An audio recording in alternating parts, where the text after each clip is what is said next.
la parole. Allez-y. Je vais prendre la parole. Allez-y, allez-y, il n'y a pas de problème. Voilà. Les métrorragies provoquées sont caractéristiques. On dit cocher là où les bonnes réponses. Oui. A. Fibrome utérin. Et B. Cancer du col. Ça, c'est pas bon. Et C. Cancer de l'endomètre. Je pense. D. Métrorragie fonctionnelle. Oui. Donc, en total, c'est le A, le C et puis le D, selon moi. Est-ce que quelqu'un d'autre veut répondre?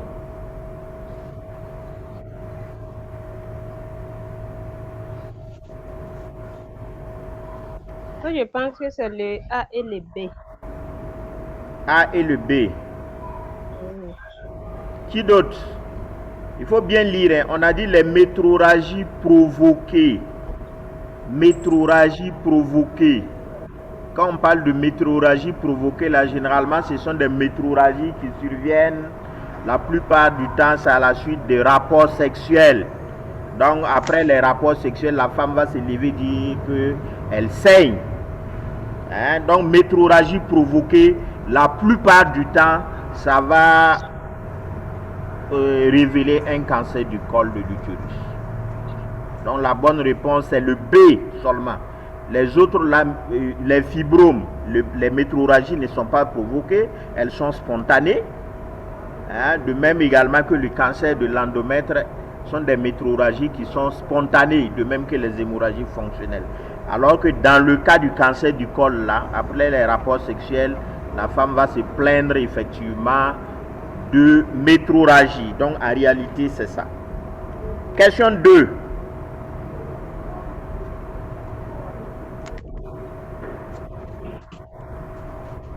Question 2.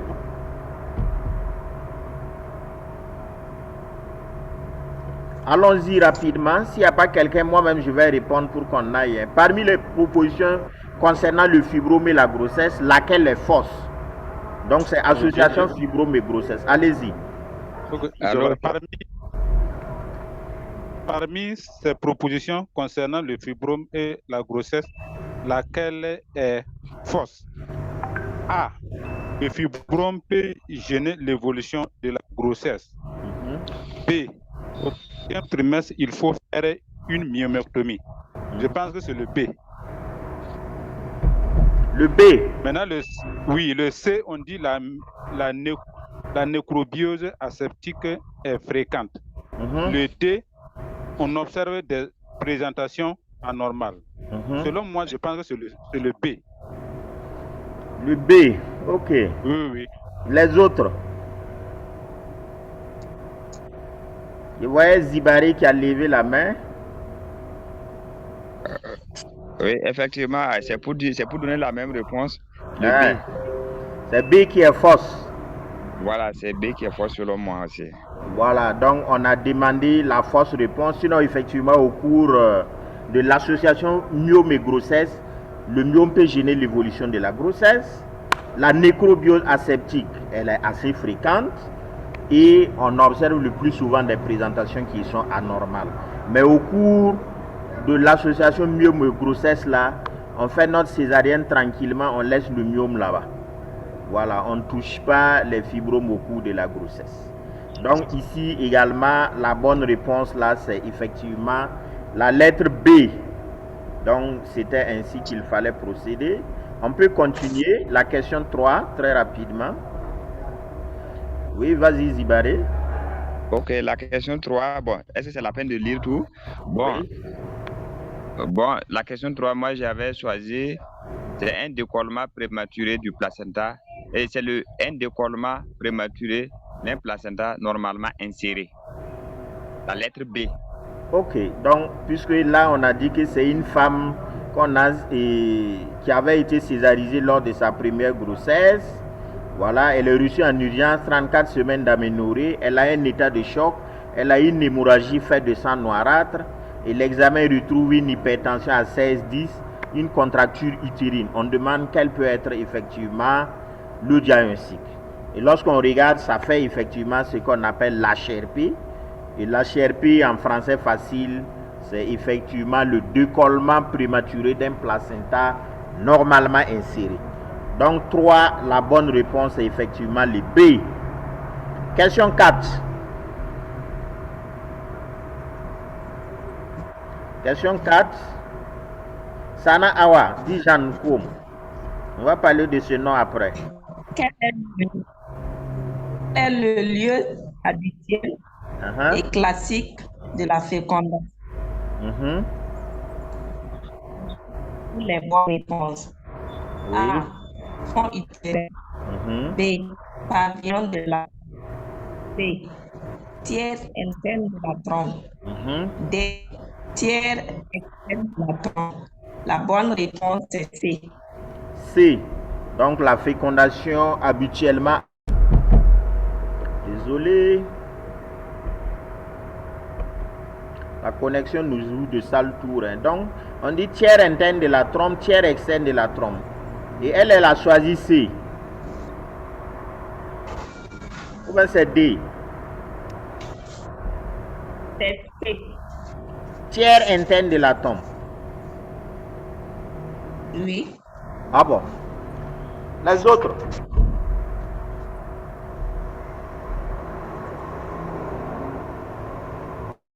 Ah. La connexion n'est pas stable du tout. Mais on va essayer. Les autres, est-ce que quelqu'un veut répondre à la question? Elle dit que le lieu de la fécondation, c'est le tiers interne de la trompe.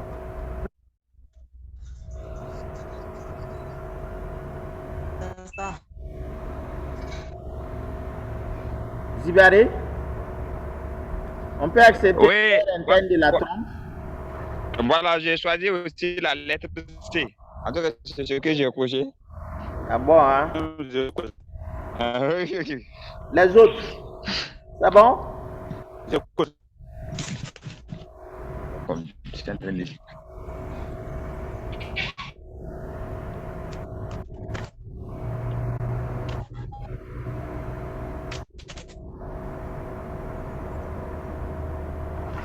Hein? On va vérifier, hein. Sinon habituellement la fécondation a lieu au niveau du tiers externe de la trompe, la partie externe de la trompe.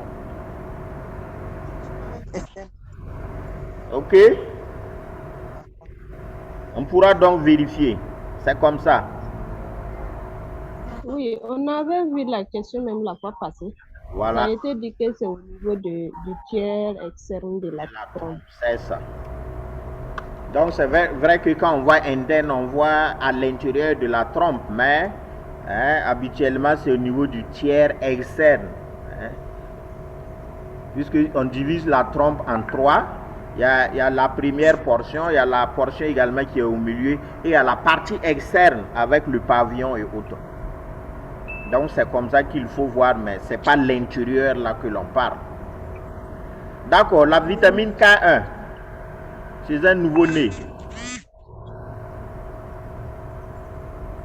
La vitamine K1 chez un nouveau-né doit être le point A systématique, B réservé en cas extériorisé, C réservé et de faible poids de naissance, D recommandé.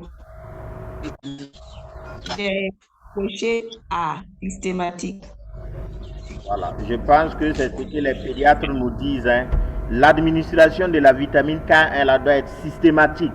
Mais vraiment, aujourd'hui, là, on va souffrir. Hein. D'accord, donc on était à la question 5. Hein. On a dit que l'administration de la vitamine K1 est systématique. Voilà, on va continuer avec la question 6.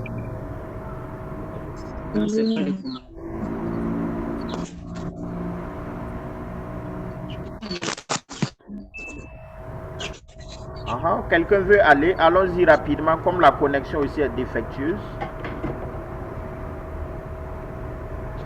Votre écran n'est pas... Ah, c'est pas simple pour aujourd'hui, hein? D'accord, je pense que là, l'écran est là, hein?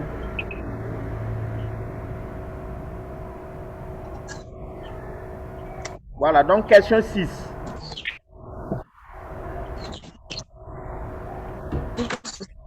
Question 6.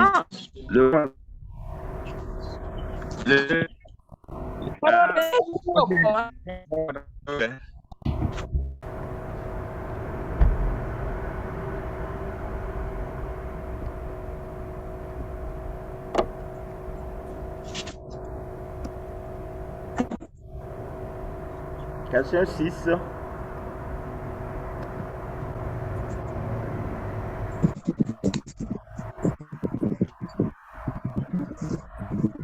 Question 6, on peut aller. Ok, parmi les traitements proposés. Bon. Après, je vais me lever, trouver un autre endroit peut-être, parce que la connexion, c'est pas simple. Mais on y va quand même, en attendant. Parmi les principaux traitements proposés sur une femme enceinte présentant une toxémie gravidique, lequel est déconseillé?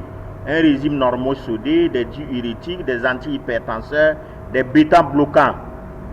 On dit c'est lequel qui est déconseillé. La bonne réponse ici, c'est lequel?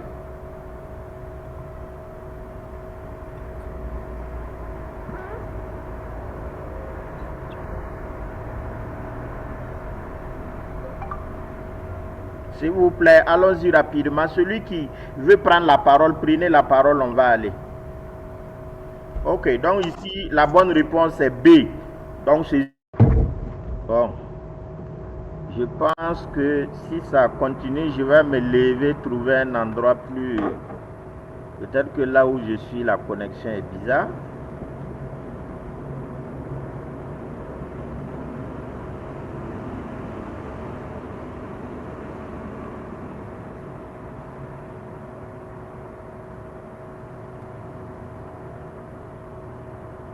Alors, pour ne pas perdre du temps,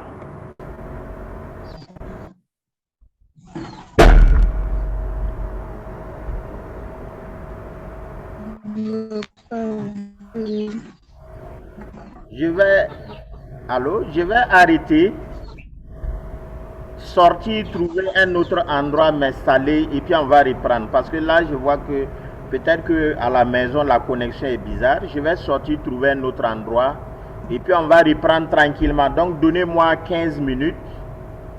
Je vais m'installer dans un endroit, bon, peut-être que la connexion va être beaucoup plus fluide. Donc, je vous reviens. Moi, j'ai pas tout pour pouvoir l'endroit. Hein? J'ai pas compris.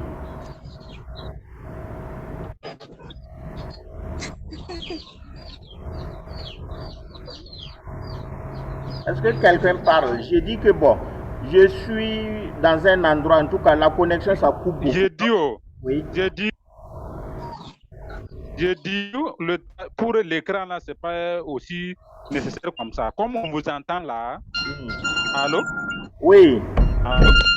Je vous entends, j'entends parler. Comme on vous entend là. Oui. Voilà, vous pouvez lire et puis répondre celui qui peut comment dire, ajouter pour lui et puis il ajoute. Sinon, le tableau, c'est pas aussi. Déjà tous traiter les. On peut faire ça oralement. Non, mais c'est que fréquemment, la connexion disparaît. Je ne sais pas si est-ce que vous m'entendez lorsque l'écran disparaît. En tout cas, moi, je vous entends très bien. Je vous entends correct. Très bien. D'accord, donc on continue parce qu'on est en train de perdre du temps. D'accord, donc on continue. Question 7.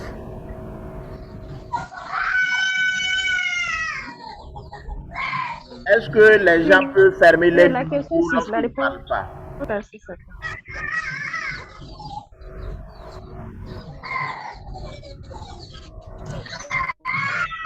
C'est pour cela je peux pas niveau là. La réponse de la question c'est non. Je n'ai pas saisi.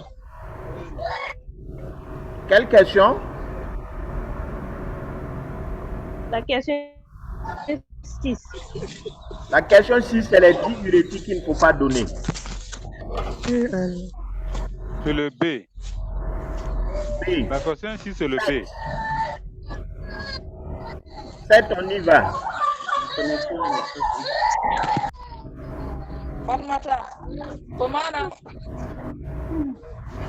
Il y a des gens, il faut fermer le micro. Oudabou, Sané.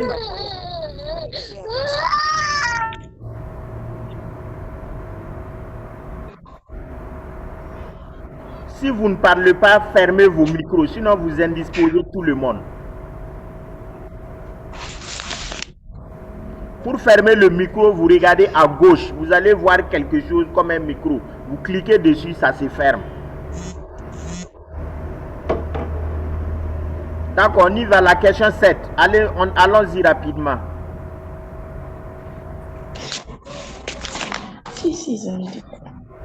D'accord, 7. Des leucorrhées blanchâtres brumelleuses s'accompagnant de prurite intense désignent une infection à Trichomonas vaginalis, une infection à gonocoque, une infection mycosique à Candida, une oxyurose. La bonne réponse là, c'est le C. Hein, lorsqu'il y a des leucorrhées s'accompagnant de prurite, hein, c'est généralement dû à une infection à Candida albicans. Question 8. S'il y a quelqu'un qui veut prendre la parole, il prend la parole. Si vous ne voulez pas, je vais continuer à lire seul et puis aller. Quel est le meilleur moment Allez-y. Quel est le meilleur moment pour la première consultation prénatale? A. Si la femme a un saignement vaginal. B. Avant les 6 mois de grossesse. C. Dès que la femme sait qu'elle est enceinte. D. Quand la femme est enceinte de 28 semaines. La bonne réponse est dès que la femme sait qu'elle est enceinte. Donc, dès que la femme sait qu'elle est enceinte, elle peut faire effectivement la consultation prénatale. Je suis là-bas. SH, pardon.